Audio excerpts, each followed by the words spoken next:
কর্মস্থলে সবথেকে বোকামি কাজ কোনটা জানেন? কলিগকে বন্ধু বানিয়ে ফেলা। একেবারে মাখামাখি বন্ধুত্ব সম্পর্ক তৈরি করে ফেলা, নিজের ব্যক্তিগত এবং পছন্দ-অপছন্দের কথা মাখামাখিভাবে শেয়ার করা। অফকোর্স অফিসে একটা ভালো বন্ধু থাকতেই পারে।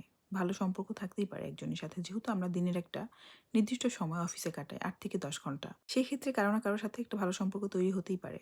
তার মানে এই না যে এটা অনেক বেশি মাখামাখি হতে হবে। এই অফিস এমন একটা জায়গা যেখানে সবথেকে বেশি সতর্কতা অবলম্বন করতে হবে ফ্রেন্ডশিপ তৈরি করার ক্ষেত্রে। এখানে হাজার ধরনের মানুষ থাকে যারা বিভিন্ন ধরনের ব্যাকগ্রাউন্ড থেকে এসে বিলং করে এবং যাদের ট্যালেন্ট এবং কাজ, কর্ম, ধরন সবকিছুই আলাদা।